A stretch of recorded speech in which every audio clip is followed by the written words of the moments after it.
From fairest creatures we desire increase, that thereby beauty's rose might never die.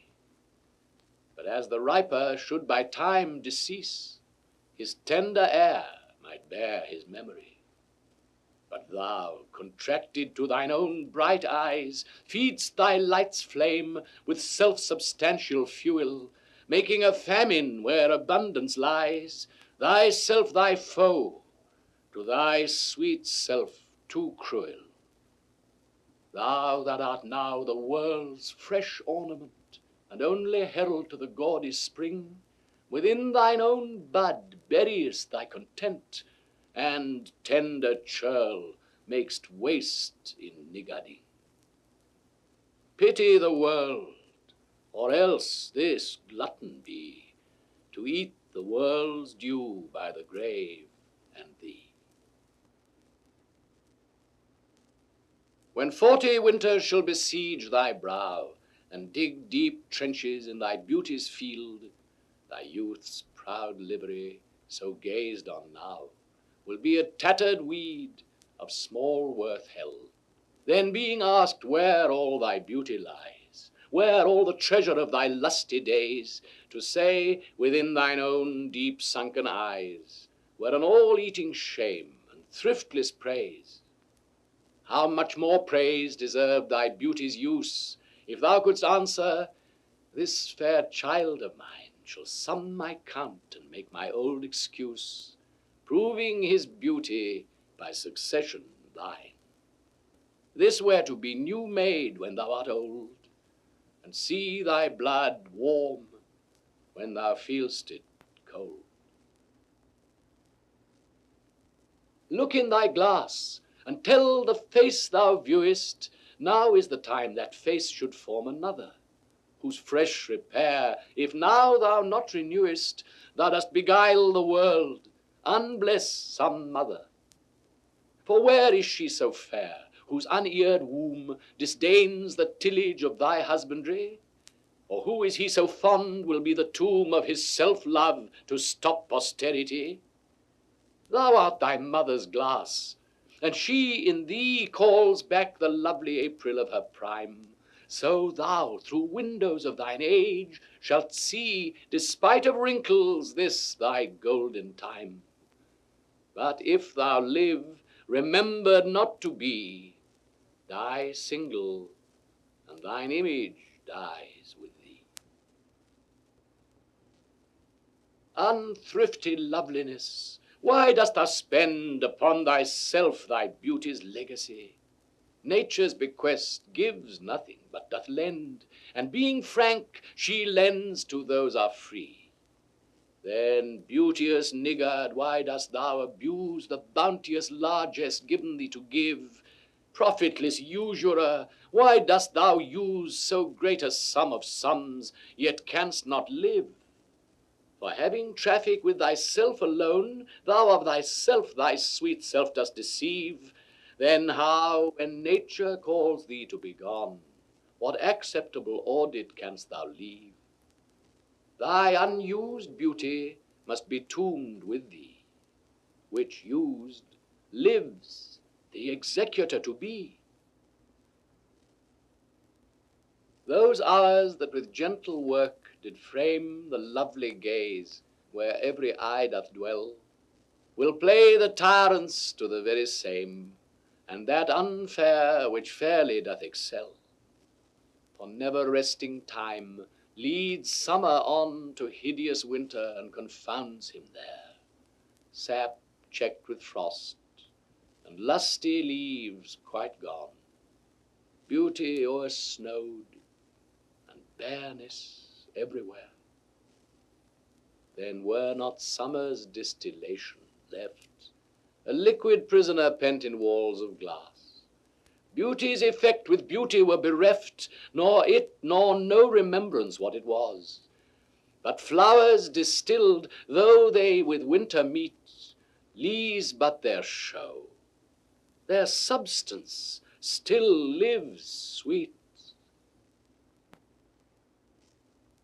Then let not winter's ragged hand deface in thee thy summer ere thou be distilled. Make sweet some vial, treasure thou some place with beauty's treasure ere it be self-killed. That use is not forbidden usury, which happies those that pay the willing loan. That's for thyself to breed another thee, or 10 times happier, be it 10 for 1.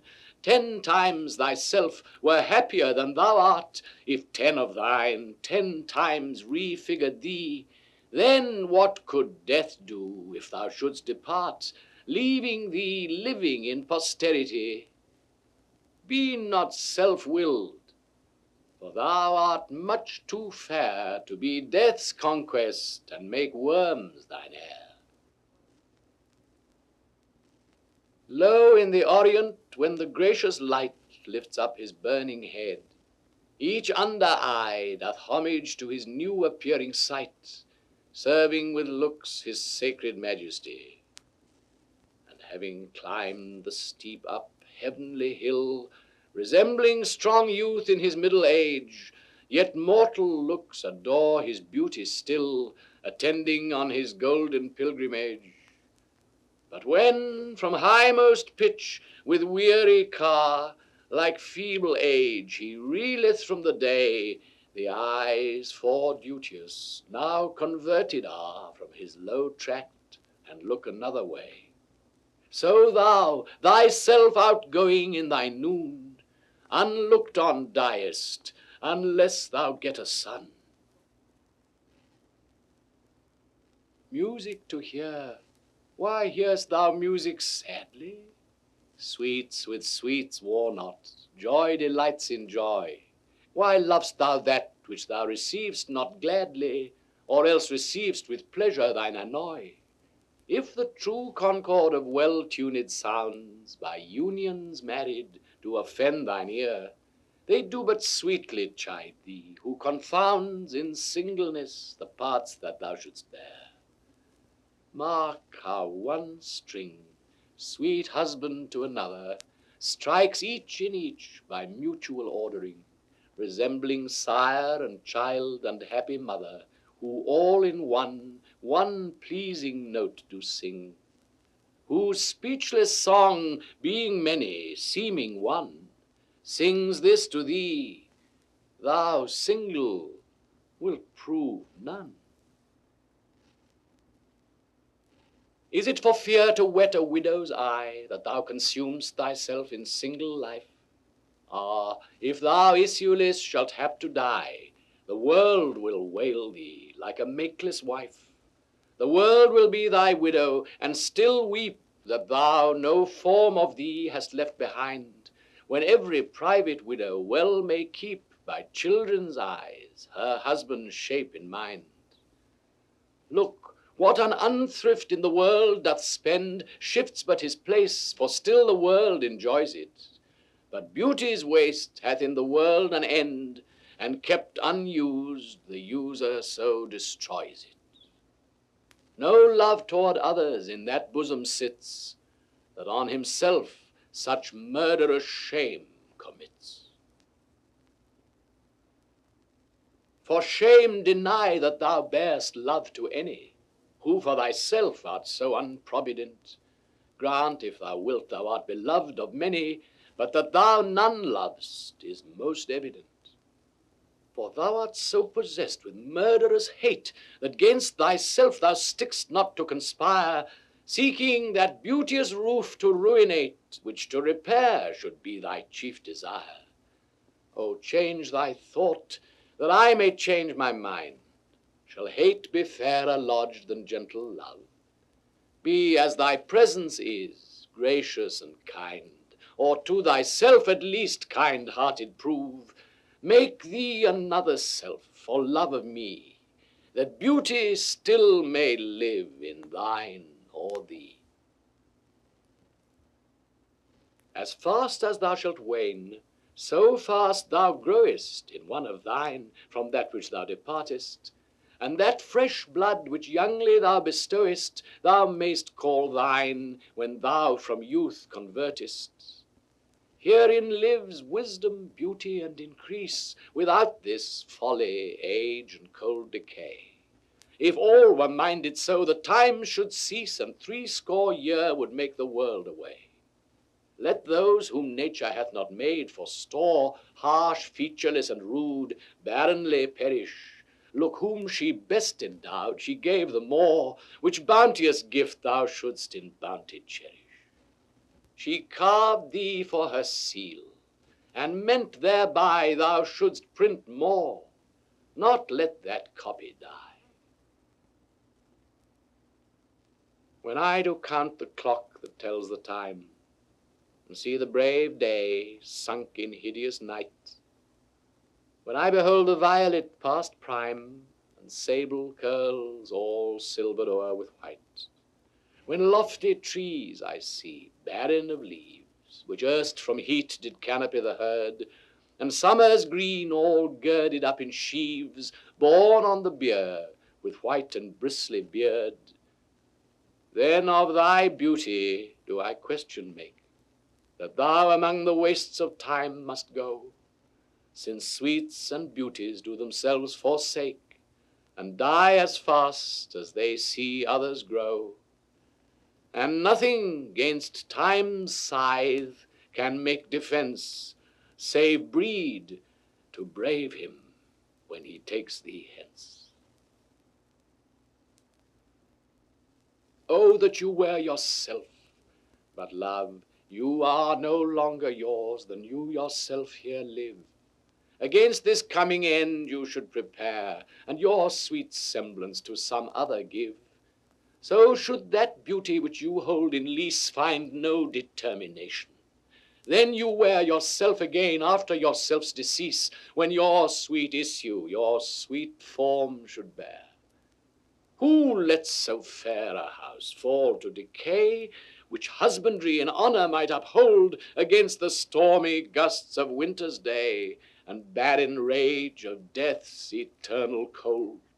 Oh, none but unthrifts.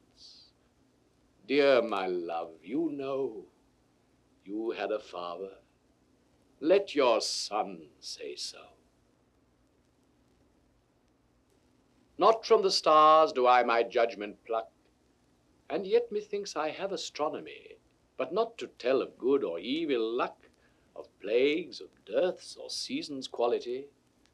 Nor can I fortune to brief minutes tell, pointing to each his thunder, rain, and wind, or say with princes, if it shall go well, I oft predict that I in heaven find.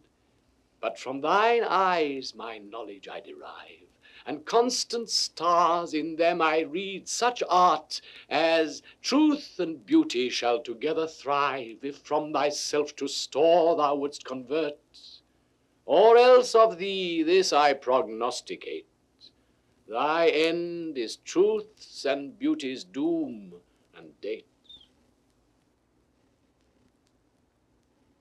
When I consider everything that grows holds in perfection but a little moment, that this huge stage presenteth naught but shows, whereon the stars in secret influence comment, when I perceive that men as plants increase, cheered and checked even by the self-same sky, vaunt in their youthful sap, at height decrease, and wear their brave state out of memory, then the conceit of this inconstant stay sets you most rich in youth before my sight, where wasteful time debateth with decay, to change your day of youth to sullied nights, and all in war with time, for love of you, as he takes from you, I engraft you new. But wherefore do not you a mightier way make war upon this bloody tyrant time, and fortify yourself in your decay with means more blessed than my barren rhyme? Now stand you on the top of happy hours, and many maiden gardens yet unset with virtuous wish would bear your living flowers, much liker than your painted counterfeit. So should the lines of life that life repair, which this Time's pencil or my pupil pen, neither in inward worth nor outward fair, can make you live yourself in eyes of men. To give away yourself keeps yourself still, and you must live, drawn by your own sweet skill. Who will believe my verse in time to come, if it were filled with your most high deserts, though yet heaven knows it is but as a tomb which hides your life and shows not half your parts? If I could write the beauty of your eyes, and in fresh numbers number all your graces, the age to come would say, this poet lies, such heavenly touches ne'er touched earthly faces. So should my papers, yellowed with their age, be scorned, like old men of less truth than tongue, and your true rights be termed a poet's rage, and stretched meter of an antique song. But were some child of yours alive that time, you should live twice, in it and in my rhyme. Shall I compare thee to a summer's day? Thou art more lovely and more temperate. Rough winds do shake the darling buds of May, and summer's lease hath all too short a date.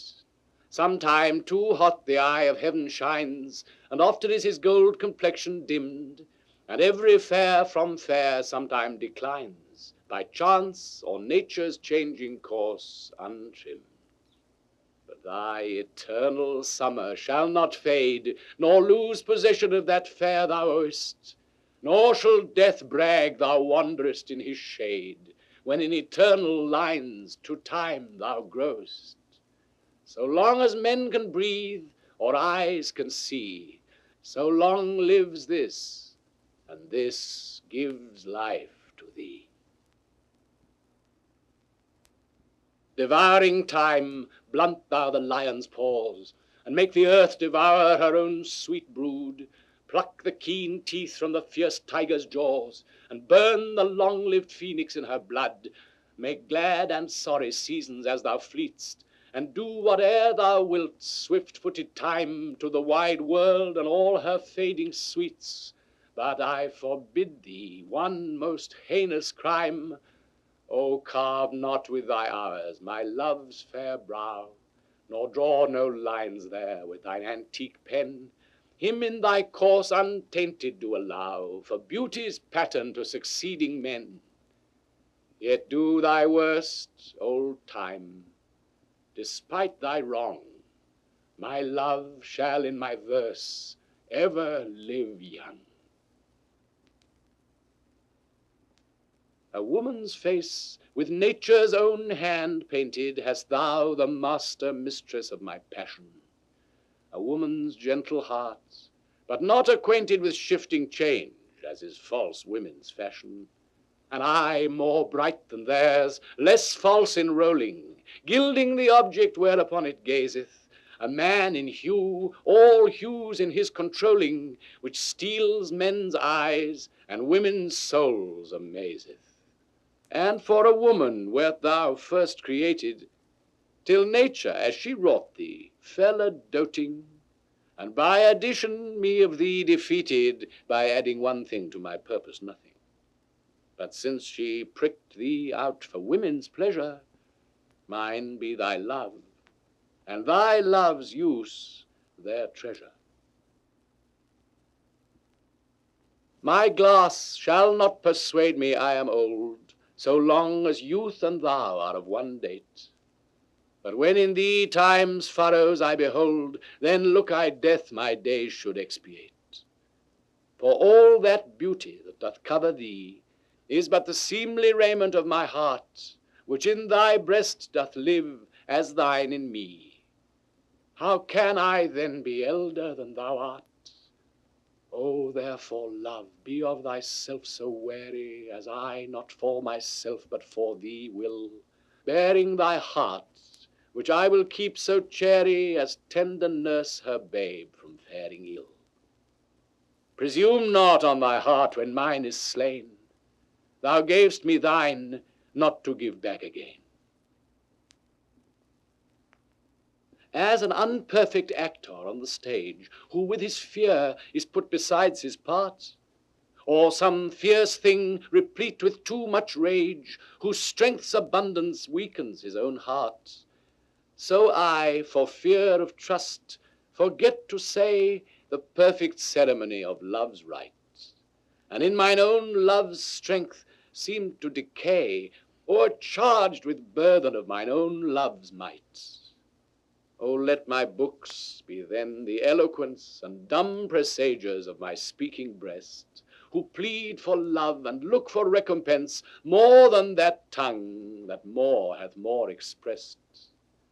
Oh, learn to read what silent love hath writ. To hear with eyes belongs to love's fine wit. Mine eye hath played the painter, and hath steeled thy beauty's form in table of my heart. My body is the frame wherein 'tis held, and perspective it is best painter's art. For through the painter must you see his skill to find where your true image pictured lies, which in my bosom's shop is hanging still, that hath his windows glazed with thine eyes. Now see what good turns eyes for eyes have done. Mine eyes have drawn thy shape, and thine for me are windows to my breast, where through the sun delights to peep, to gaze therein on thee. Yet eyes this cunning want to grace their art, they draw but what they see, know not the heart. Let those who are in favor with their stars of public honor and proud titles boast, whilst I, whom fortune of such triumph bars, unlooked for joy in that I honor most. Great princes' favorites, their fair leaves spread but as the marigold at the sun's eye, and in themselves their pride lies buried, for at a frown they in their glory die. The painful warrior, famoused for worth, after 1,000 victories once foiled, is from the book of honor raised forth, and all the rest forgot for which he toiled. Then happy I that love and am beloved, where I may not remove, nor be removed. Lord of my love, to whom in vassalage thy merit hath my duty strongly knit, to thee I send this written embassage, to witness duty, not to show my wit.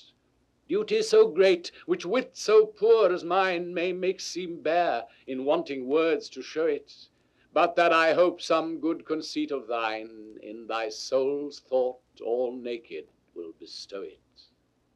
Till whatsoever star that guides my moving points on me graciously with fair aspect, and puts apparel on my tattered loving, to show me worthy of thy sweet respect. Then may I dare to boast how I do love thee. Till then, not show my head where thou mayst prove me. Weary with toil, I haste me to my bed, the dear repose for limbs with travail tired. But then begins a journey in my head to work my mind when body's work's expired.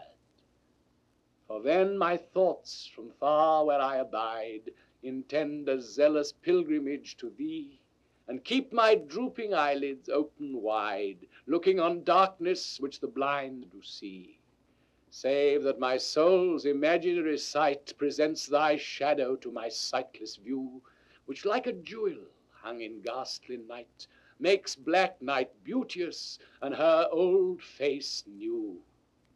Lo, thus by day my limbs, by night my mind, for thee and for myself no quiet find. How can I then return in happy plight that am debarred the benefit of rest, when day's oppression is not eased by night, but day by night and night by day oppressed, and each, though enemies to either's reign, do in consent shake hands to torture me, the one by toil, the other to complain how far I toil, still farther off from thee. I tell the day, to please him thou art bright, and dost him grace when clouds do blot the heaven. So flatter I the swart-complexioned night, when sparkling stars twire not, thou gild'st the even. But day doth daily draw my sorrows longer, and night doth nightly make grief's strength seem stronger. When in disgrace with fortune and men's eyes, I all alone beweep my outcast state, and trouble deaf heaven with my bootless cries, and look upon myself and curse my fate, wishing me like to one more rich in hope, featured like him with friends possessed, desiring this man's art and that man's scope, with what I most enjoy contented least, yet in these thoughts myself almost despising. Haply I think on thee, and then my state, like to the lark at break of day arising from sullen earth, sings hymns at heaven's gates. For thy sweet love remembered such wealth brings, that then I scorn to change my state with kings.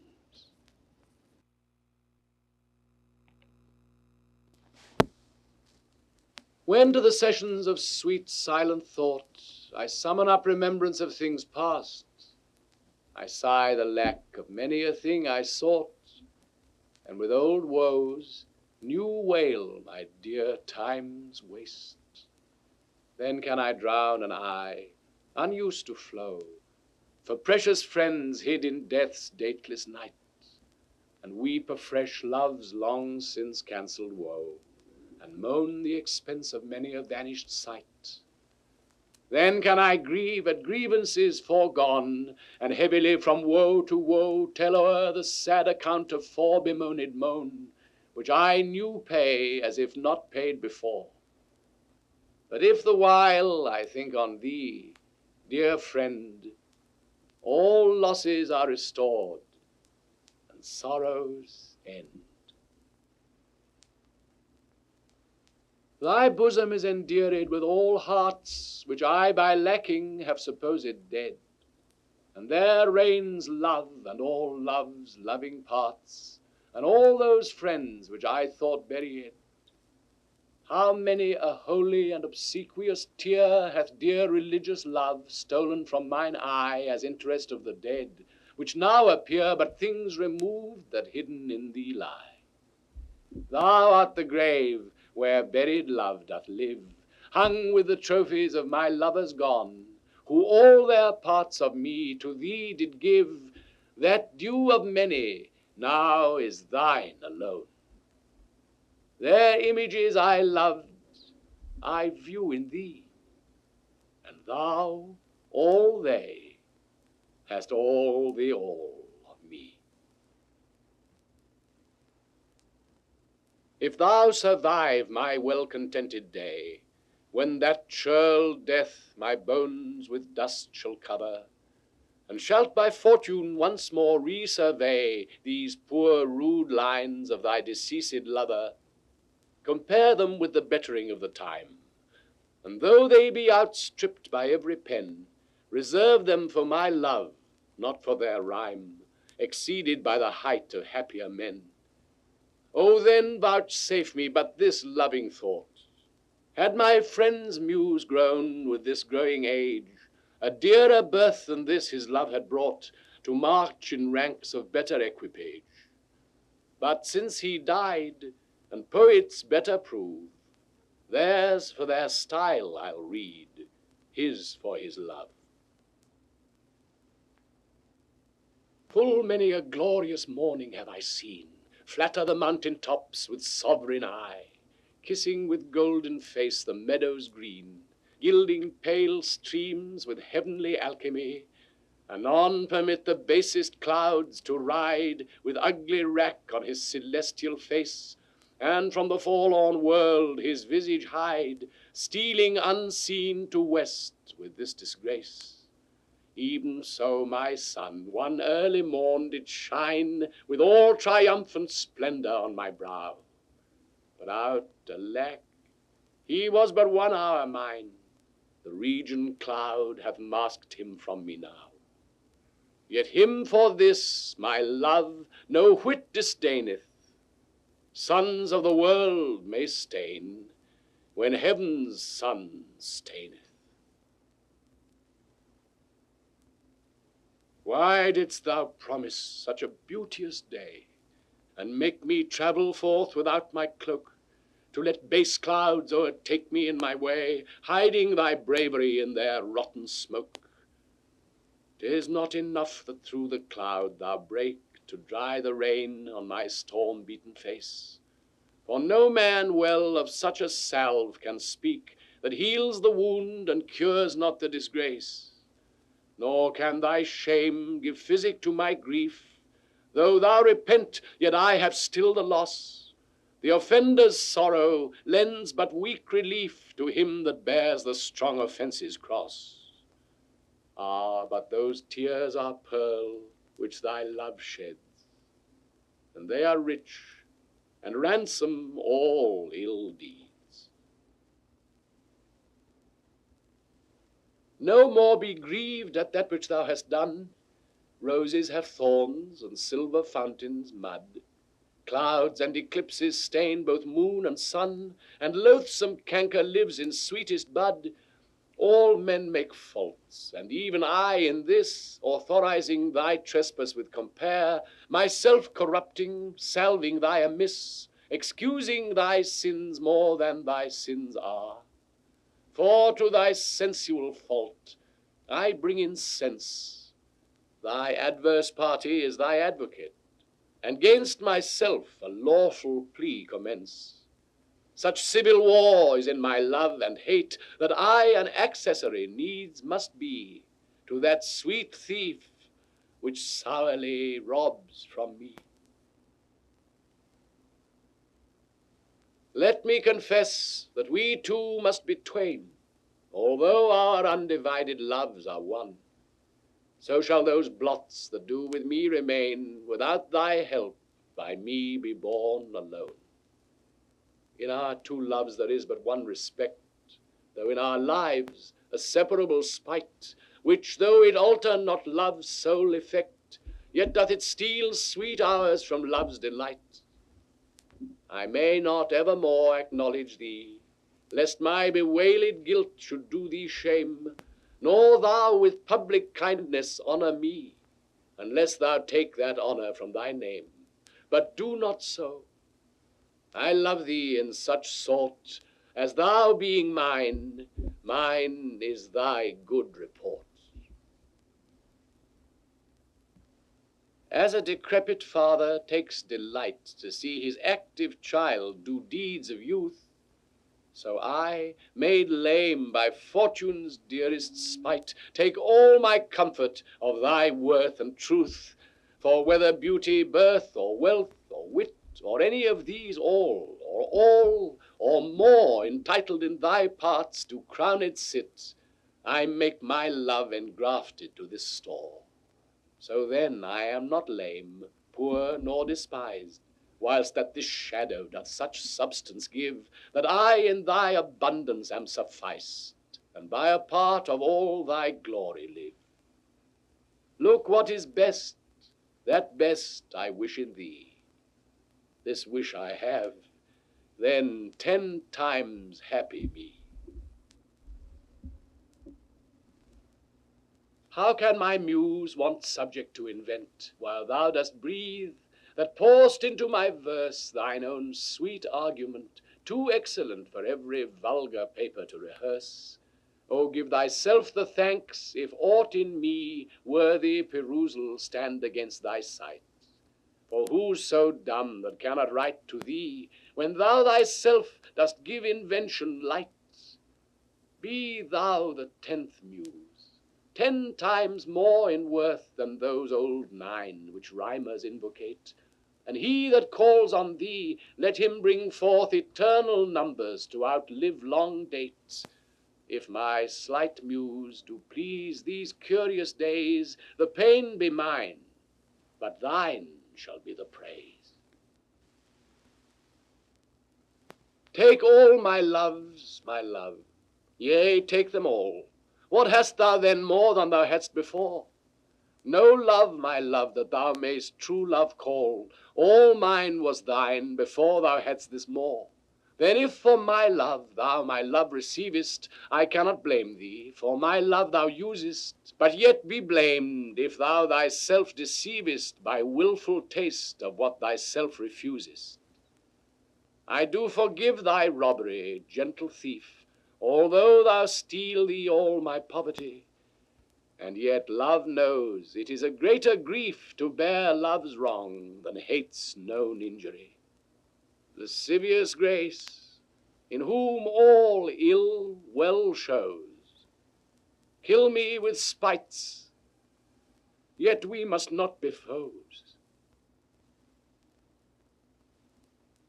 Those pretty wrongs that liberty commits, when I am sometime absent from thy heart, thy beauty and thy years full well befits, for still temptation follows where thou art. Gentle thou art, and therefore to be won. Beauteous thou art, therefore to be assailed. And when a woman woos, what woman's son will sourly leave her till she have prevailed? Ay me, but yet thou mightst my seat forbear, and chide thy beauty and thy straying youth, who lead thee in their riot even there, where thou art forced to break a twofold truth. Hers by thy beauty tempting her to thee, thine by thy beauty being false to me. That thou hast her, it is not all my grief, and yet it may be said I loved her dearly. That she hath thee is of my wailing chief, a loss in love that touches me more nearly. Loving offenders, thus I will excuse ye.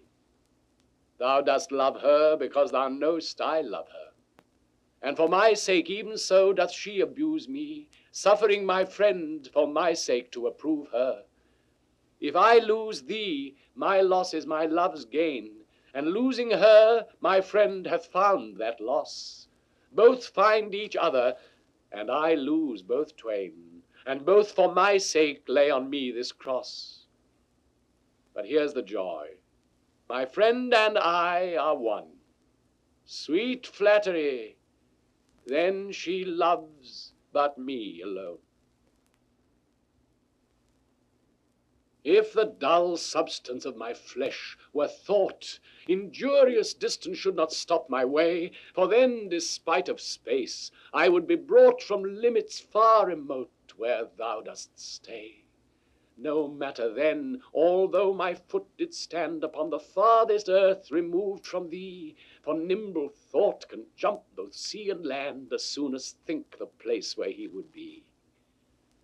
But thought kills me that I am not thought to leap large lengths of miles when thou art gone, but that so much of earth and water wrought, I must attend time's leisure with my moan, receiving naught by elements so slow, but heavy tears, badges of either's woe.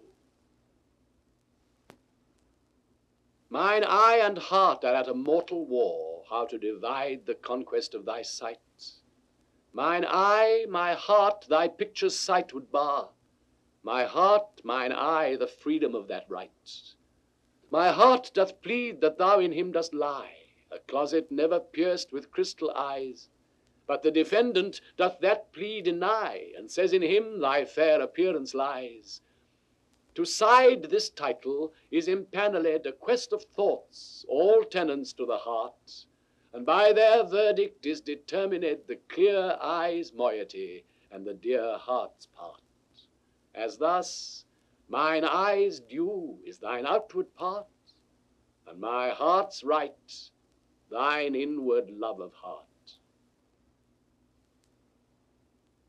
Betwixt mine eye and heart a league is took, and each doth good turns now unto the other, when that mine eye is famished for a look, or heart in love with sighs himself doth smother, with my love's picture then my eye doth feast, and to the painted banquet bids my heart.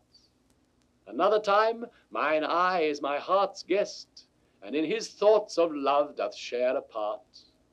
So either by thy picture or my love thyself away are present still with me.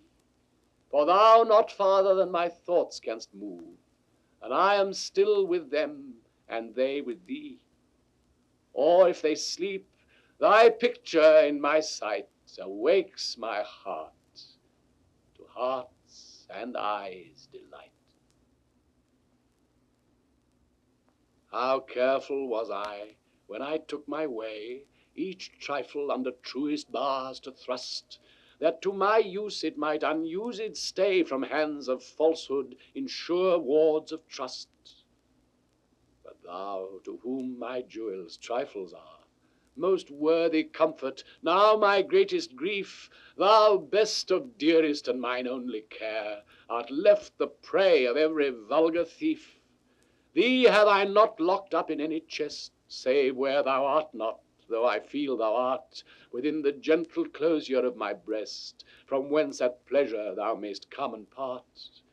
And even thence thou wilt be stolen, I fear, for truth proves thievish for a prize so dear.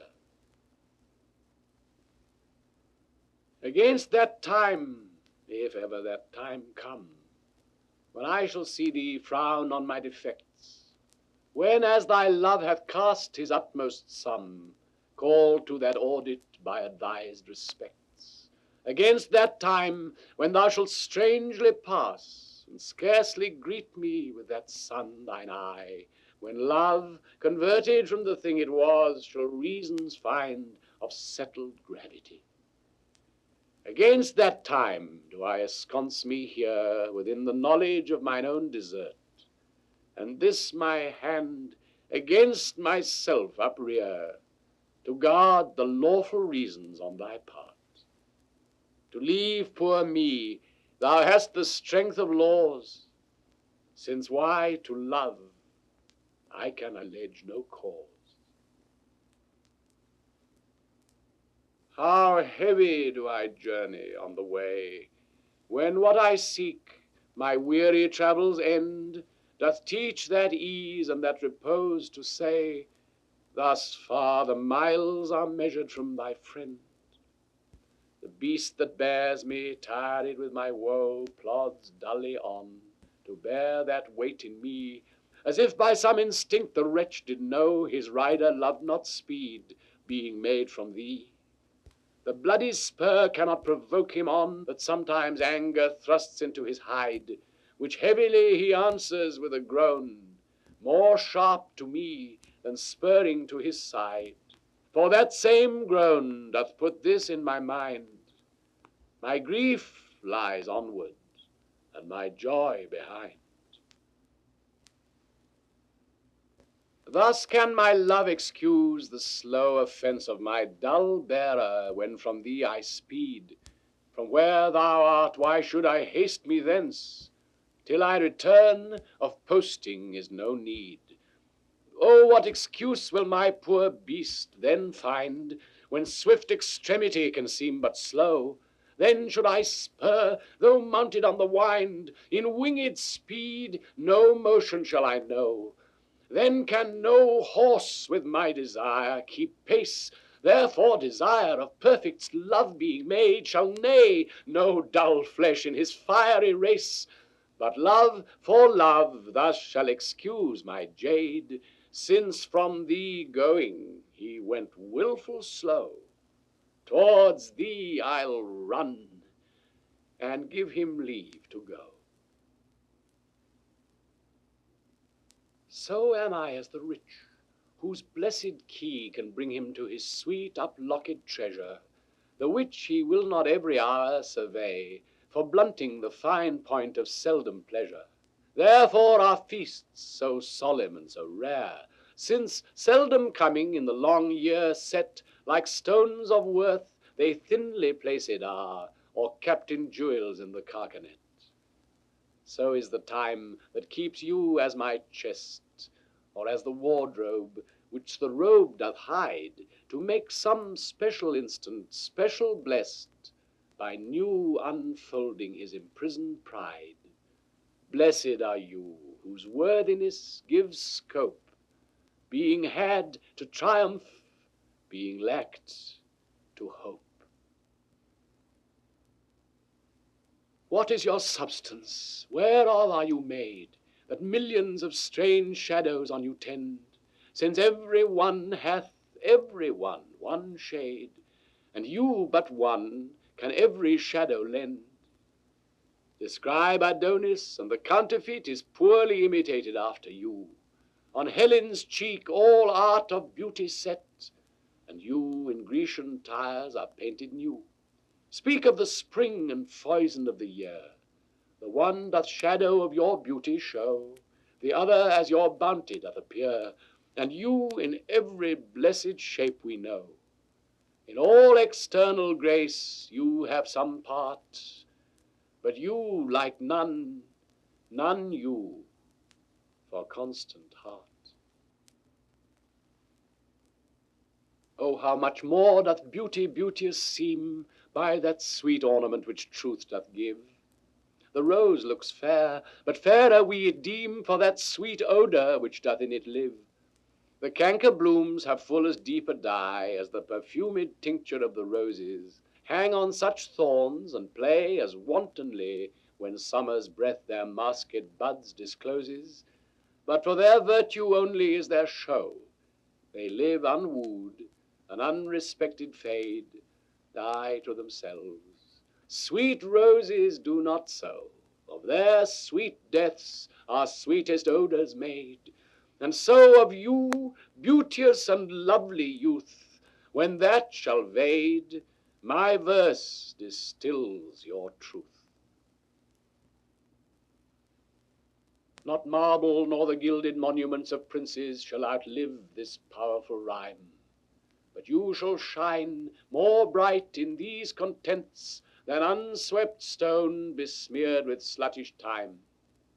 When wasteful war shall statues overturn, and broils root out the work of masonry, nor Mars his sword, nor war's quick fire shall burn the living record of your memory.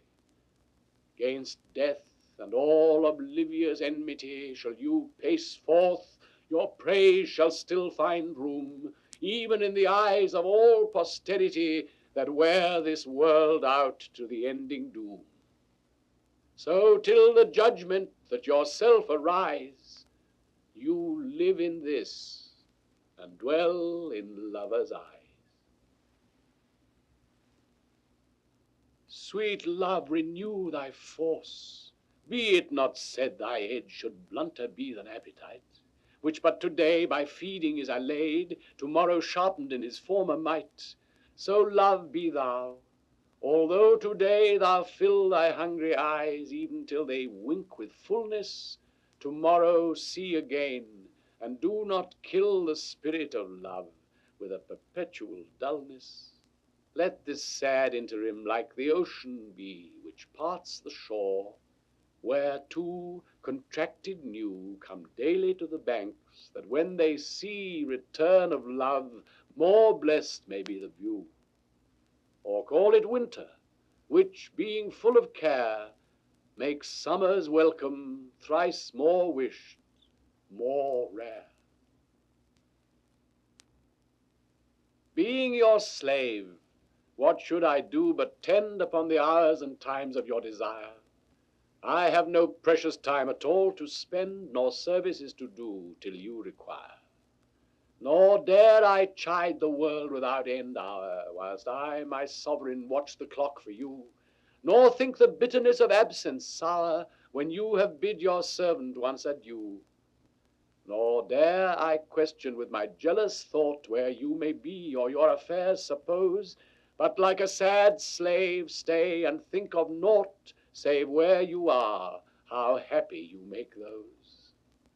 So true a fool is love, that in your will Though you do anything, he thinks no ill.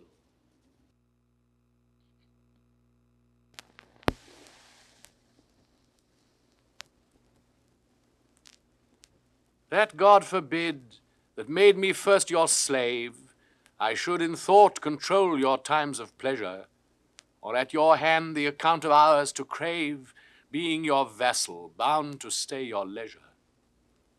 Oh, let me suffer, being at your beck, the imprisoned absence of your liberty, and patience, tamed to sufferance, bide each check, without accusing you of injury. Be where you list. Your charter is so strong that you yourself may privilege your time to what you will. To you it doth belong, yourself to pardon of self-doing crime. I am to wait, though waiting so be hell, not blame your pleasure, be it ill or well. Like as the waves make toward the pebbled shore, so do our minutes hasten to their end, each changing place with that which goes before. In sequent toil all forwards do contend. Nativity, once in the main of light, crawls to maturity, wherewith being crowned, crooked eclipses gainst his glory fight, and time that gave doth now his gift confound.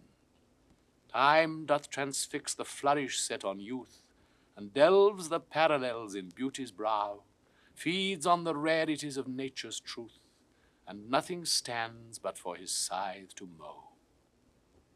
And yet to times in hope my verse shall stand, praising thy worth despite his cruel hand. Is it thy will thy image should keep open my heavy eyelids to the weary night? Dost thou desire my slumbers should be broken, while shadows like to thee do mock my sight? Is it thy spirit that thou sent'st from thee, so far from home, into my deeds to pry, to find out shames and idle hours in me, the scope and tenure of thy jealousy? Oh no, thy love, though much, is not so great. It is my love that keeps mine eye awake, mine own true love that doth my rest defeat, to play the watchman ever for thy sake. For thee watch I, whilst thou doth wake elsewhere, from me far off, with others all too near. Sin of self-love possesseth all mine eye, and all my soul, and all my every part. And for this sin there is no remedy, it is so grounded inward in my heart. Methinks no face so gracious is as mine, no shape so true, no truth of such account. And for myself mine own worth do define, as I all other in all worths surmount. But when my glass shows me myself indeed, beated and chopped with tanned antiquity, mine own self-love quite contrary I read, self so self-loving were iniquity. 'Tis thee, myself, that for myself I praise, painting my age with beauty of thy days. Against my love shall be as I am now, with time's injurious hand crushed and o'erworn, when hours have drained his blood and filled his brow with lines and wrinkles, when his youthful morn hath travelled on to age's steepy night, and all those beauties whereof now he's king are vanishing, or vanished out of sight, stealing away the treasure of his spring. For such a time do I now fortify against confounding age's cruel knife, that he shall never cut from memory my sweet love's beauty, though my lover's life. His beauty shall in these black lines be seen, and they shall live, and he in them still green. When I have seen by time's fell hand defaced the rich, proud cost of outworn, buried age, when sometimes lofty towers I see down raised, and brass eternals slave to mortal rage, when I have seen the hungry ocean gain advantage on the kingdom of the shore, and the firm soil win of the watery main, increasing store with loss and loss with store, when I have seen such interchange of state, or state itself confounded to decay, ruin hath taught me thus to ruminate. The time will come and take my love away. This thought is as a death, which cannot choose but weep to have that which it fears to lose. Since brass, nor stone, nor earth, nor boundless sea, but sad mortality o'ersways their power, how with this rage shall beauty hold a plea, whose action is no stronger than a flower? Oh, how shall summer's honey breath hold out against the wreckful siege of battering days, when rocks impregnable are not so stout, nor gates of steel so strong, but time decays? Oh, fearful meditation, where, alack, shall time's best jewel from time's chest lie hid? Or what strong hand can hold his swift foot back, or who his spoil of beauty can forbid? Oh, none, unless this miracle have might, that in black ink my love may still shine bright. Tired with all these, a restful death I cry, as to behold desert a beggar born, a needy nothing trimmed in jollity, and purest faith unhappily forsworn, and gilded honor shamefully misplaced, and maiden virtue rudely trumpeted, and right perfection wrongfully disgraced, and strength by limping sway disabled, and art made tongue-tied by authority, and folly doctor-like controlling skill, and simple truth miscalled simplicity, and captive good attending captain ill. Tired with all these, from these would I be gone, save that to die I leave my love alone. Those parts of thee that the world's eye doth view want nothing that the thought of hearts can mend. All tongues, the voice of souls, give thee that due, uttering bare truth, even so as foes commend. Thy outward thus with outward praise is crowned, but those same tongues that give thee so thine own, in other accents do this praise confound, by seeing farther than the eye hath shown. They look into the beauty of thy mind, and that in guess they measure by thy deeds. Then, churls, their thoughts, although their eyes were kind, to thy fair flower add the rank smell of weeds. But why thy odor matcheth not thy show, the soil is this, that thou dost common grow. No longer mourn for me when I am dead, then you shall hear the surly, sullen bell give warning to the world that I am fled from this vile world with vilest worms to dwell. Nay, if you read this line, remember not the hand that writ it, for I love you so, that I in your sweet thoughts would be forgot, if thinking on me then should make you woe. Oh, if I say you look upon this verse, when I perhaps compounded am with clay, do not so much as my poor name rehearse, but let your love even with my life decay, lest the wise world should look into your moan, and mock you with me after I am gone. That time of year thou mayst in me behold, when yellow leaves, or none, or few, do hang upon those boughs which shake against the cold, bare ruined choirs, where late the sweet birds sang. In me thou seest the twilight of such day as after sunset fadeth in the west, which by and by black night doth take away, death's second self that seals up all in rest. In me thou seest the glowing of such fire that on the ashes of his youth doth lie, as the deathbed whereon it must expire, consumed with that which it was nourished by. This thou perceivest, which makes thy love more strong, to love that well which thou must leave but be contented. When that fell arrest without all bail shall carry me away, my life hath in this line some interest, which for memorial still with thee shall stay. When thou reviewest this, thou dost review the very part was consecrate to thee. The earth can have but earth, which is his due. My spirit is thine, the better part of me. So then thou hast but lost the dregs of life, the prey of worms, my body being dead, the coward conquest of a wretch's knife, too base of thee to be remembered.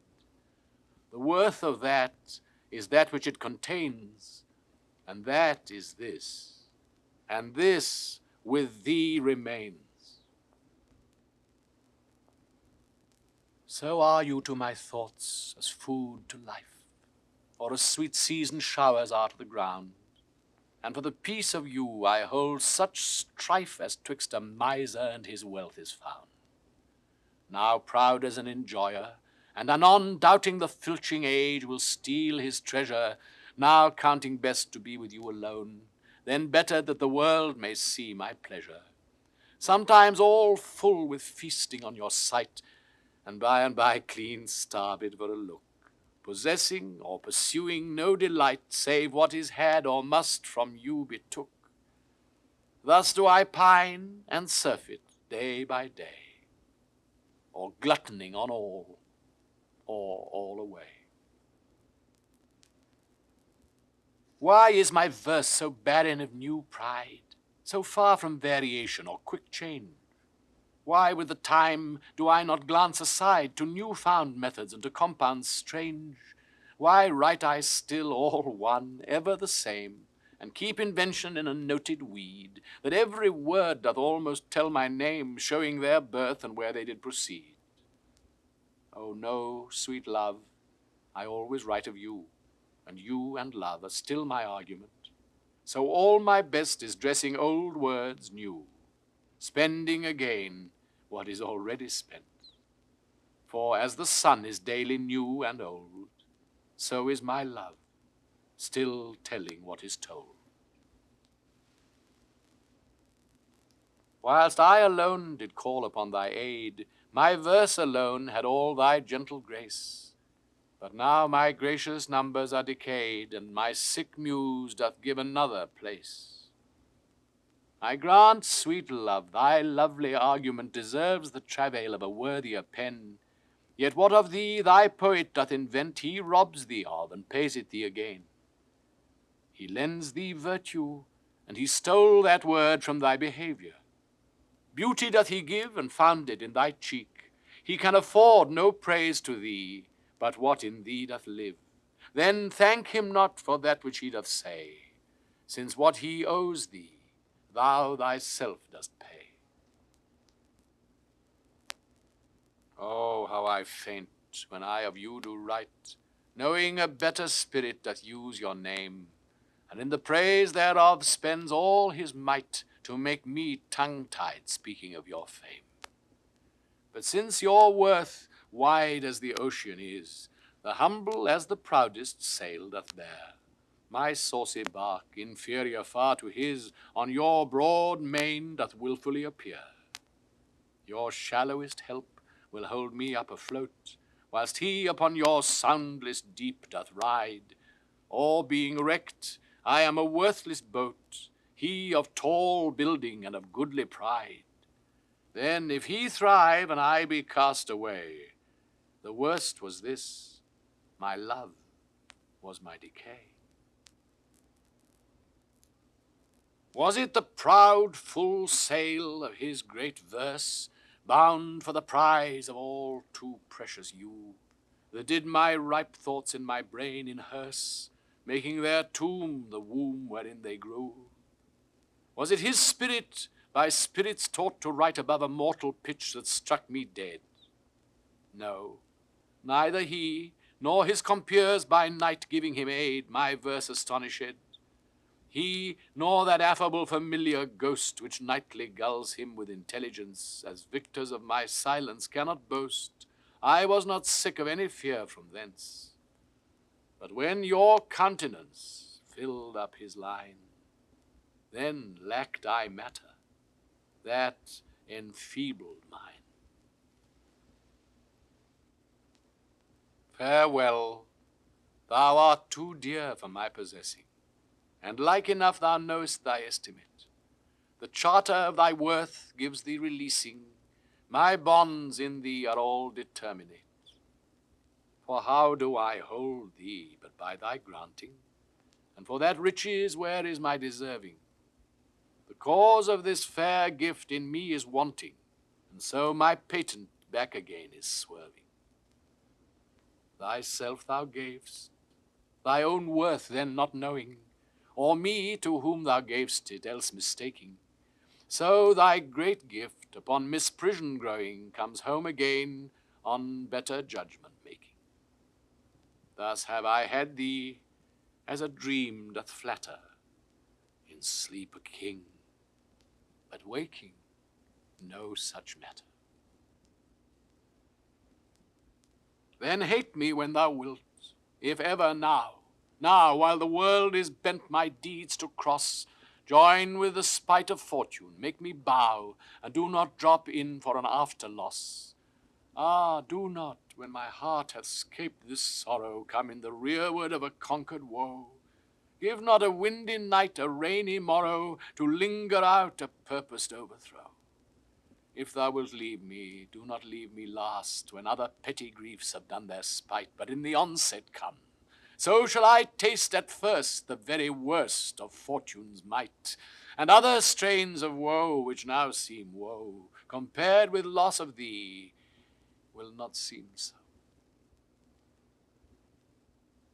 Some glory in their birth, some in their skill, some in their wealth, some in their body's force, some in their garments, though new-fangled ill, some in their hawks and hounds, some in their horse.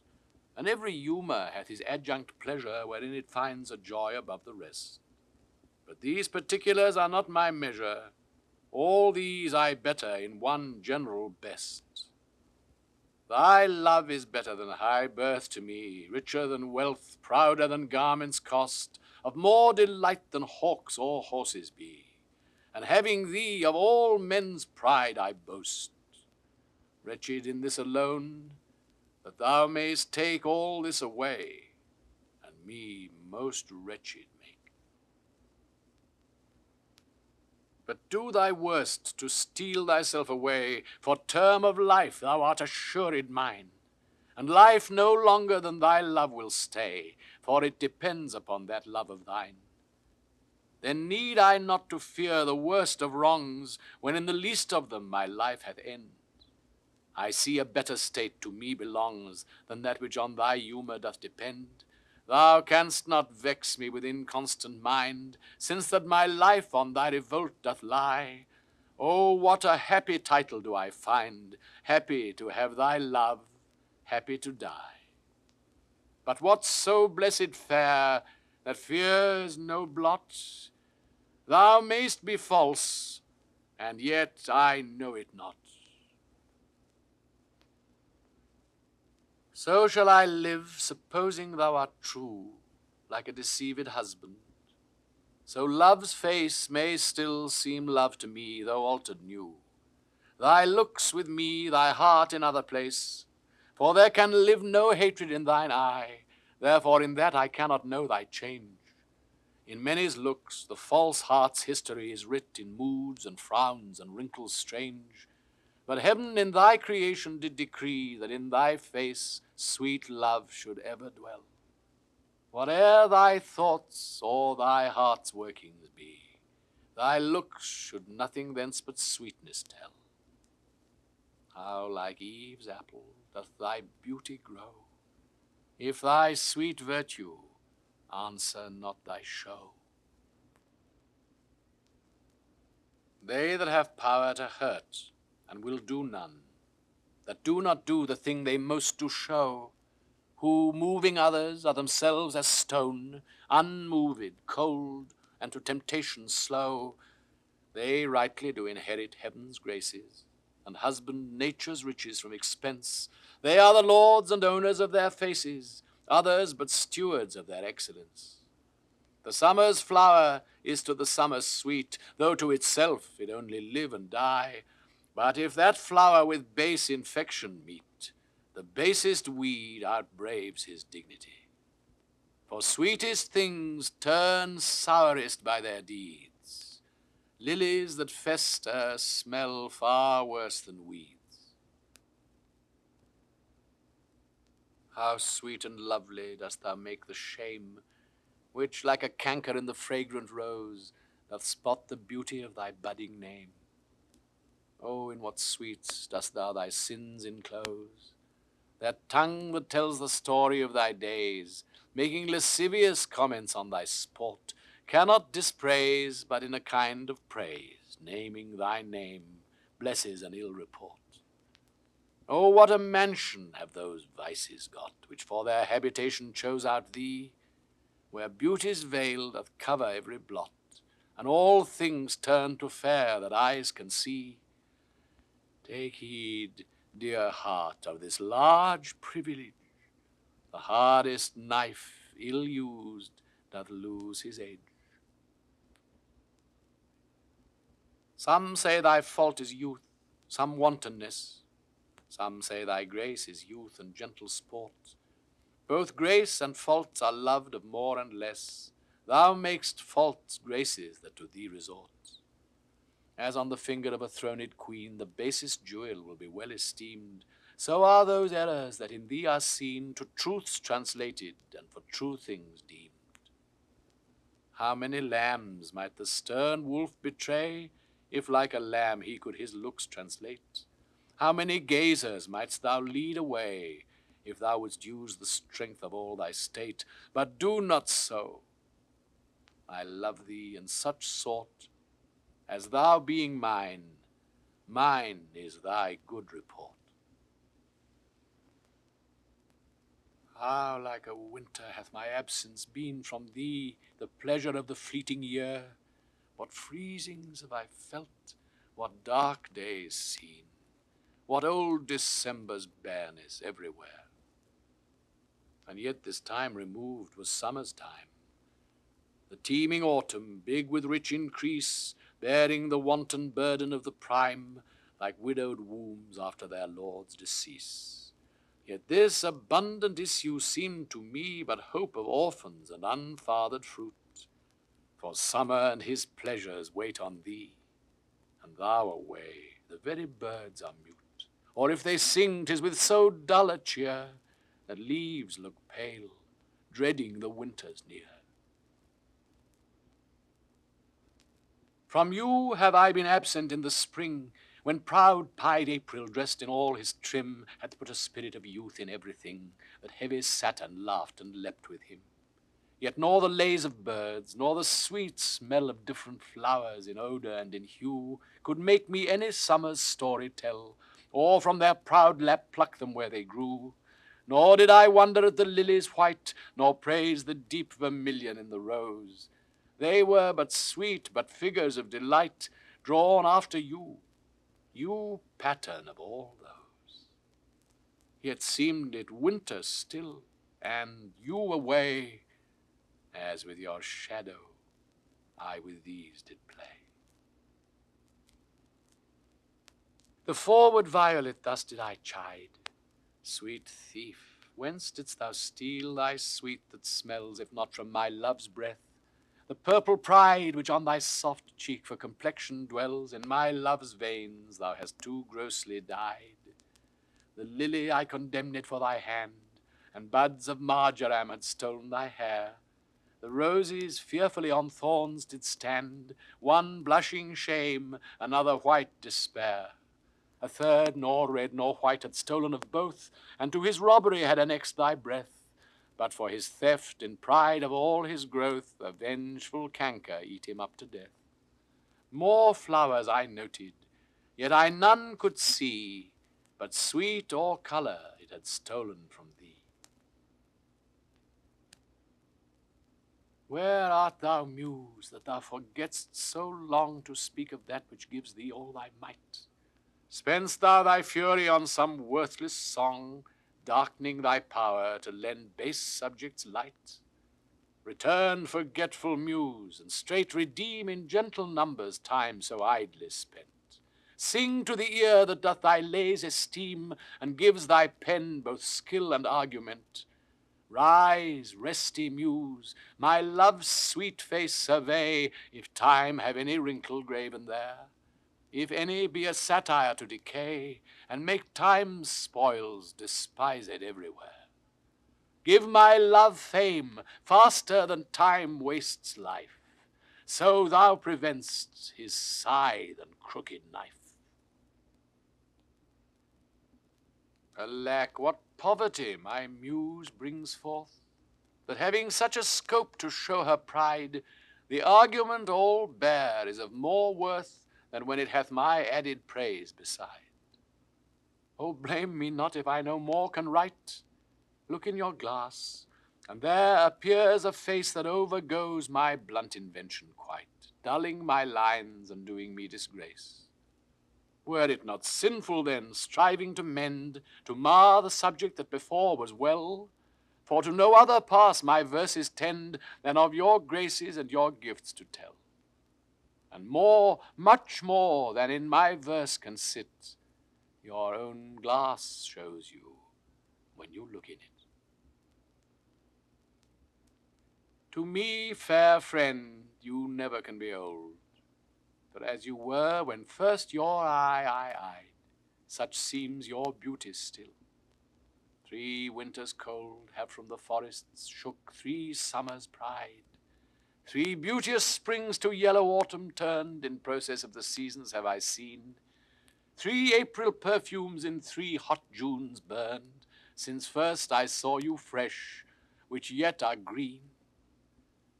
Ah, yet doth beauty like a dial hand steal from his figure, and no pace perceived.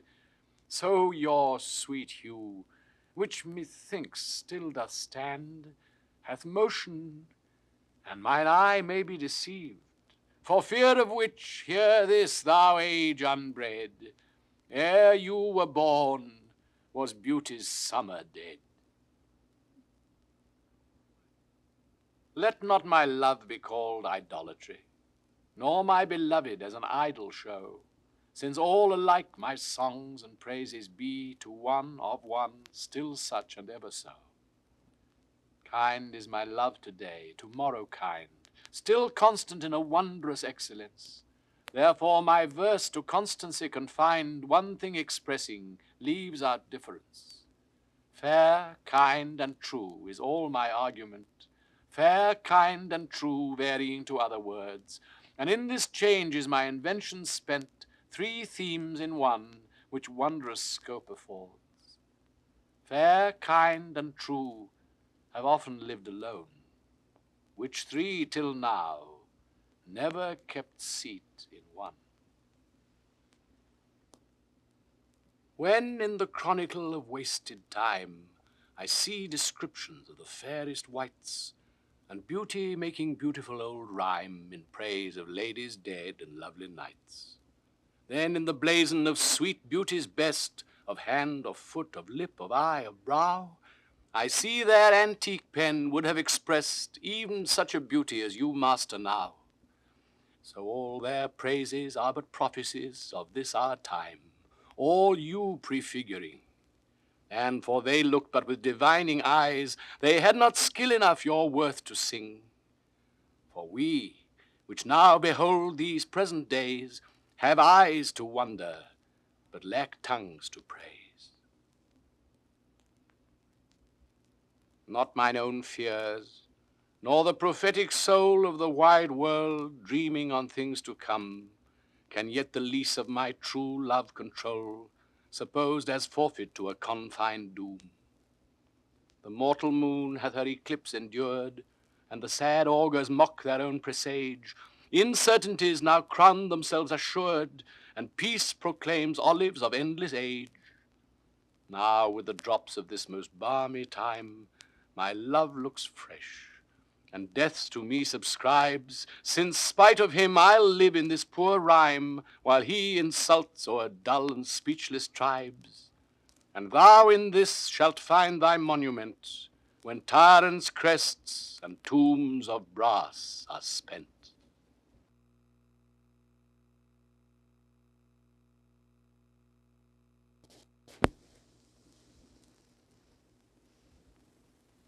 What's in the brain that ink make character, which hath not figured to thee my true spirit? What's new to speak, what new to register, that may express my love or thy dear merit? Nothing, sweet boy, but yet like prayers divine, I must each day say o'er the very same, counting no old thing old, thou mine, I thine, even as when first I hallowed thy fair name. So that eternal love in love's fresh case weighs not the dust and injury of age, nor gives to necessary wrinkles place, but makes antiquity for aye his page, finding the first conceit of love there bred, where time and outward form would show it dead. Oh, never say that I was false of heart, though absence seemed my flame to qualify. As easy might I from myself depart as from my soul, which in thy breast doth lie. That is my home of love. If I have ranged like him that travels, I return again, just to the time, not with the time exchanged, so that myself bring water for my stain. Never believe, though in my nature reigned all frailties that besiege all kinds of blood, that it could so preposterously be stained, to leave for nothing all thy sum of good. For nothing this wide universe I call, save thou, my rose. In it thou art my all.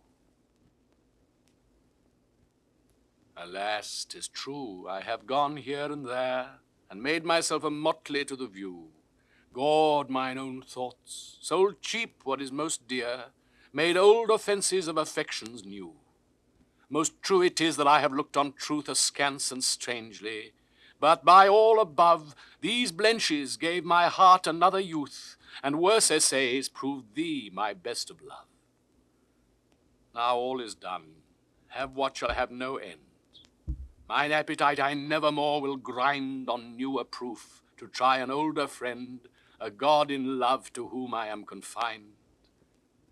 Then give me welcome, next my heaven the best, even to thy pure and most loving breast.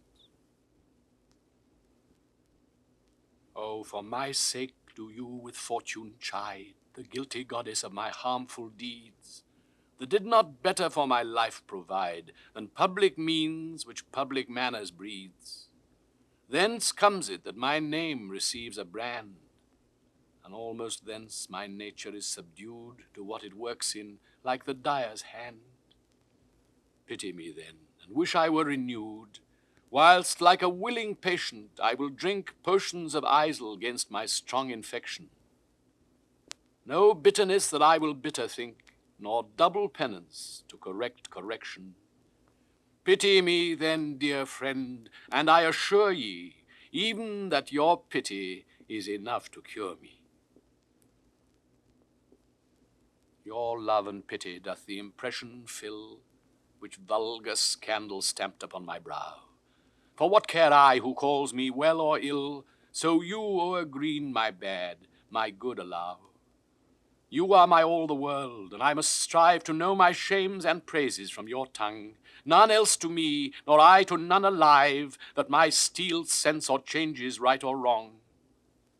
In so profound abysm I throw all care of others' voices, that my adder's sense to critic and to flatterer stopped are. Mark how with my neglect I do dispense. You are so strongly in my purpose bred, that all the world besides methinks are dead. Since I left you, mine eye is in my mind, and that which governs me to go about doth part his function, and is partly blind, seems seeing, but effectually is out. For it no form delivers to the heart of bird, or flower, or shape, which it doth latch. Of his quick objects hath the mind no part, nor his own vision holds what it doth catch. For if it see the rudest or gentlest sight, the most sweet favour or deformedst creature, the mountain or the sea, the day or night, the crow or dove, it shapes them to your feature. Incapable of more, replete with you, my most true mind thus maketh mine untrue. Those lines that I before have writ do lie, even those that said I could not love you dearer. Yet then my judgment knew no reason why my most full flame should afterwards burn clearer. But reckoning time, whose millioned accidents creep in twixt vows and change decrees of kings, tan sacred beauty, blunt the sharpest intents, divert strong minds to the course of altering things. Alas, why, fearing of time's tyranny, might I not then say, now I love you best, when I was certain o'er uncertainty, crowning the present, doubting of the rest? Love is a babe. Then might I not say so, to give full growth to that which still doth grow? Let me not to the marriage of true minds admit impediments. Love is not love, which alters when it alteration finds, or bends with the remover to remove. Oh no, it is an ever-fixed mark that looks on tempests and is never shaken.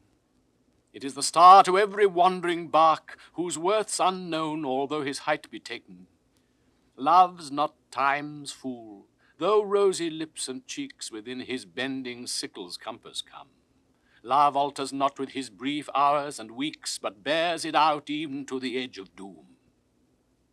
If this be error, and upon me proved, I never writ, nor no man ever loved. Accuse me thus, that I have scanted all wherein I should your great deserts repay, forgot upon your dearest love to call, whereto all bonds do tie me day by day. That I have frequent been with unknown minds, and given to time your own dear purchased right, that I have hoisted sail to all the winds which should transport me farthest from your sight. Book both my wilfulness and errors down, and on just proof surmise accumulate. Bring me within the level of your frown, but shoot not at me in your wakened hate. Since my appeal says I did strive to prove the constancy and virtue of your love. What potions have I drunk of siren tears, distilled from limbecks foul as hell within, applying fears to hopes and hopes to fears, still losing when I saw myself to win? What wretched errors hath my heart committed, whilst it hath thought itself so blessed never? How have mine eyes out of their spheres been fitted in the distraction of this madding fever? O benefit of ill, now I find true that better is by evil still made better, and ruined love, when it is built anew, grows fairer than at first, more strong, far greater. So I return rebuked to my content, and gain by ills thrice more than I have spent. That you were once unkind befriends me now, and for that sorrow which I then did feel, needs must I under my transgression bow, unless my nerves were brass or hammered steel. For if you were by my unkindness shaken, as I by yours, you've passed a hell of time, and I, a tyrant, have no leisure taken to weigh how once I suffered in your crime. Oh, that our night of woe might have remembered my deepest sense, how hard true sorrow hits, and soon to you, as you to me then, tendered the humble salve which wounded bosoms fits. But that your trespass now becomes a fee, mine ransoms yours, and yours must ransom me. No, time, thou shalt not boast that I do change.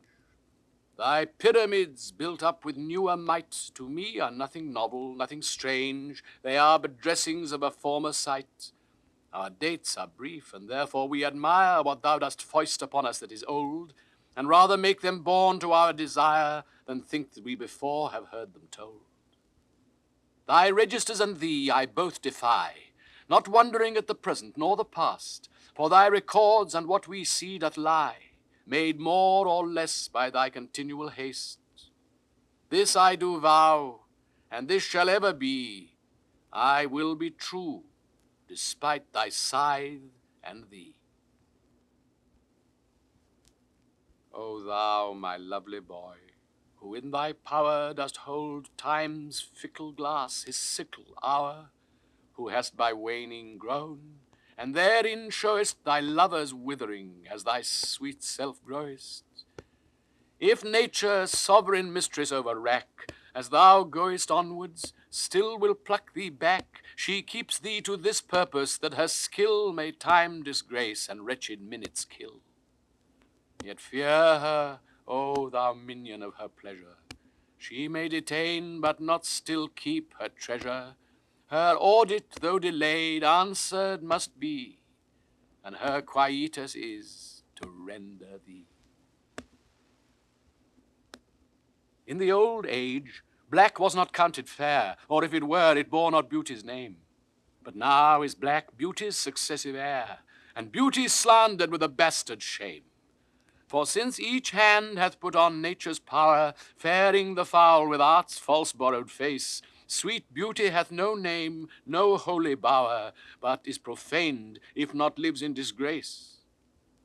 Therefore my mistress' brow is a raven black, her eyes so suited, and they mourners seem at such who, not born fair, no beauty lack, slandering creation with a false esteem, yet so they mourn, becoming of their woe, that every tongue says beauty should look so. How oft when thou, my music placed, upon that blessed wood whose motion sounds with thy sweet fingers, when thou gently swayest the wiry concord that mine ear confounds, do I envy those jacks that nimble leap to kiss the tender inward of thy hand, whilst my poor lips, which should that harvest reap, at the wood's boldness by thee blushing stand.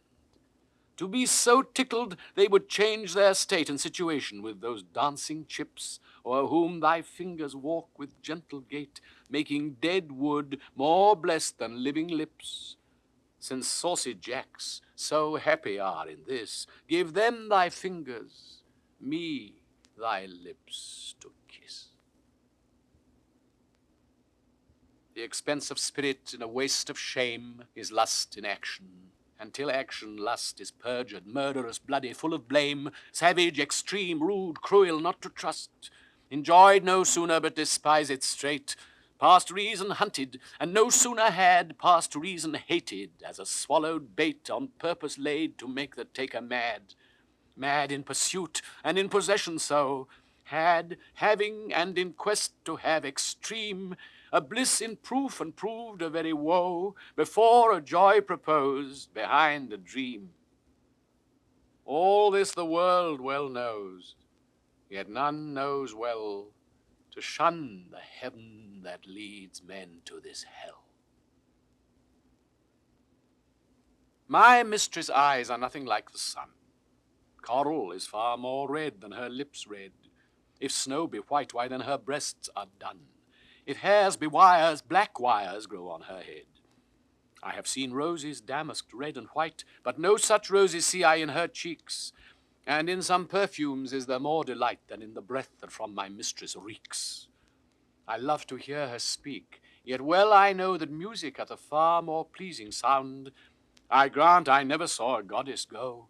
My mistress, when she walks, treads on the ground, and yet by heaven, I think my love as rare as any she, belied with false compare. Thou art as tyrannous, so as thou art, as those whose beauties proudly make them cruel. For well thou knowest, to my dear doting heart, thou art the fairest and most precious jewel. Yet, in good faith, some say that thee behold, thy face hath not the power to make love groan. To say they err, I dare not be so bold, although I swear it to myself alone. And to be sure that is not false, I swear, 1,000 groans, but thinking on thy face, one on another's neck, do witness bear, thy black is fairest in my judgment's place. In nothing art thou black, save in thy deeds, and thence this slander, as I think, proceeds. Thine eyes I love, and they, as pitying me, knowing thy heart torments me with disdain, have put on black, and loving mourners be, looking with pretty ruth upon my pain. And truly not the morning sun of heaven better becomes the grey cheeks of the east, nor that full star that ushers in the even doth half that glory to the sober west, as those two mourning eyes become thy face. Oh, let it then as well beseem thy heart to mourn for me, since mourning doth thee grace, and suit thy pity like in every part. Then will I swear beauty herself is black, and all they foul that thy complexion lack. Beshrew that heart that makes my heart to groan for that deep wound it gives my friend and me. Is't not enough to torture me alone, but slave to slavery my sweetest friend must be? Me from myself thy cruel eye hath taken, and my next self thou harder hast engrossed. Of him, myself, and thee I am forsaken, a torment thrice threefold thus to be crossed. Prison my heart in thy steel bosom's ward, but then my friend's heart let my poor heart bail. Whoever keeps me, let my heart be his guard. Thou canst not then use rigor in my jail. And yet thou wilt, for I, being pent in thee, perforce am thine, and all that is in me. Whoever hath her wish, thou hast thy will, and will to boot, and will in overplus. More than enough am I that vex thee still, to thy sweet will making addition thus. Wilt thou, whose will is large and spacious, not once vouchsafe to hide my will in thine? Shall will in others seem right gracious, and in my will no fair acceptance shine? The sea, all water, yet receives rain still, and in abundance addeth to his store. So thou, being rich in will, add to thy will one will of mine, to make thy large will more. Let no unkind, no fair beseechers kill. Think all but one, and me in that one will. Thou blind fool, love, what dost thou to mine eyes, that they behold and see not what they see? They know what beauty is, see where it lies, yet what the best is, take the worst to be. If eyes, corrupt by over-partial looks, be anchored in the bay where all men ride, why of eyes' falsehood hast thou forged hooks, whereto the judgment of my heart is tied? Why should my heart think that a several plot, which my heart knows the wide world's commonplace? Or mine eyes, seeing this, say this is not, to put fair truth upon so foul a face? In things right true my heart and eyes have erred, and to this false plague are they now transferred. When my love swears that she is made of truth, I do believe her, though I know she lies, that she might think me some untutored youth, unlearned in the world's false subtleties. Thus vainly thinking that she thinks me young, although she knows my days are past the best, simply I credit her false-speaking tongue.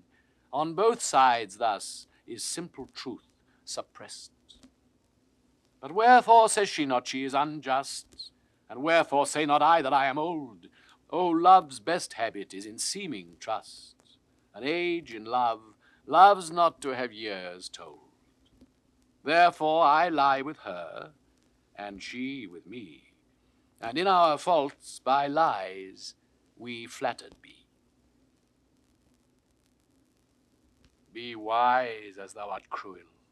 Do not press my tongue-tied patience with too much disdain, lest sorrow lend me words, and words express the manner of my pity-wanting pain. If I might teach thee wit, better it were, though not to love, yet love, to tell me so. As testy sick men, when their deaths be near, no news but health from their physicians know. For if I should despair, I should grow mad, and in my madness might speak ill of thee. Now this ill-resting world is grown so bad, mad slanderers by mad ears believe it be, that I may not be so, nor thou belied. Bear thine eyes straight, though thy proud heart go wide. In faith, I do not love thee with mine eyes, for they in thee 1,000 errors note. But 'tis my heart that loves what they despise, who in despite of view is pleased to dote. Nor are mine ears with thy tongue's tune delighted, nor tender feeling to base touches prone, nor taste, nor smell desire to be invited to any sensual feast with thee alone.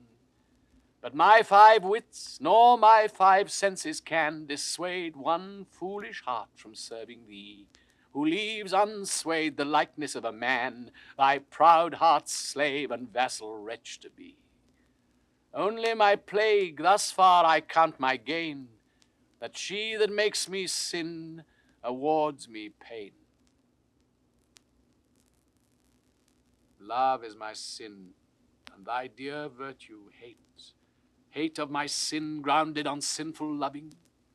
Oh, but with mine compare thou thine own state, and thou shalt find it merits not reproving. Or if it do, not from those lips of thine that have profaned their scarlet ornaments, and sealed false bonds of love as oft as mine, robbed others' beds' revenues of their rents. Be it lawful I love thee as thou lovest those whom thine eyes woo as mine importune thee. Root pity in thy heart, that when it grows, thy pity may deserve to pitied be. If thou dost seek to have what thou dost hide, by self-example mayst thou be denied.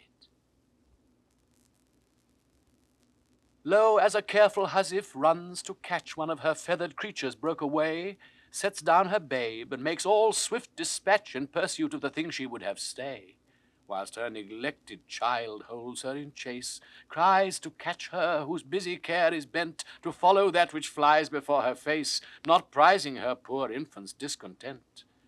So runn'st thou after that which flies from thee, whilst I, thy babe, chase thee afar behind. But if thou catch thy hope, turn back to me, and play the mother's part, kiss me, be kind.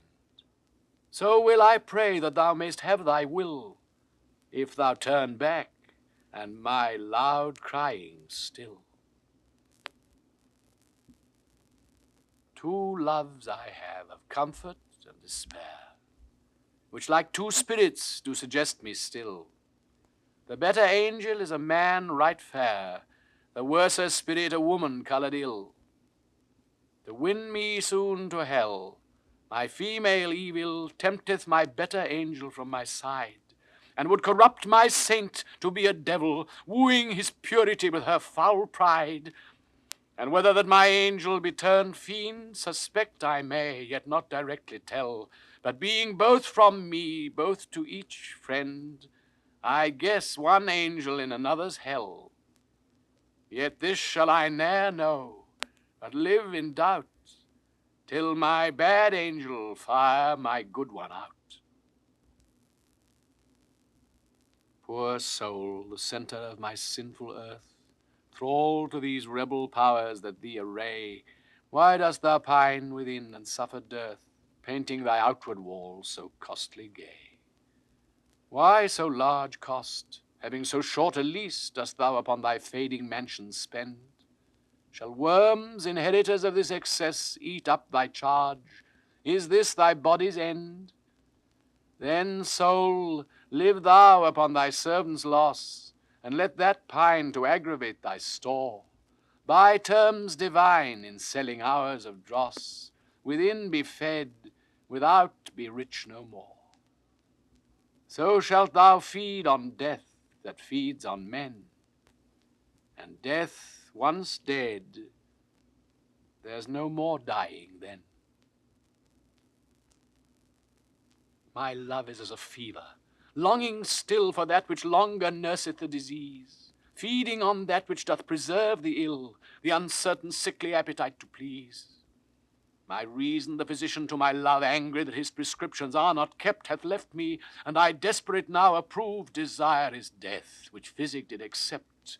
Past cure I am, now reason is past care, and frantic mad with evermore unrest. My thoughts and my discourse as madmen's are, at random from the truth vainly expressed. For I have sworn thee fair, and thought thee bright, who art as black as hell, as dark as night.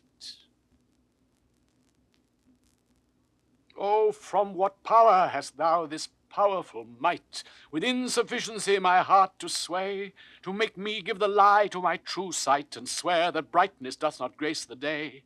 Whence hast thou this becoming of things ill, that in the very refuse of thy deeds there is such strength and warranties of skill, that in my mind thy worst all best exceeds? Who taught thee how to make me love thee more, the more I hear and see just cause of hate? Oh, though I love what others do abhor, with others thou shouldst not abhor my state. If thy unworthiness raised love in me, more worthy I to be beloved of thee. Love is too young to know what conscience is, yet who knows not conscience is born of love.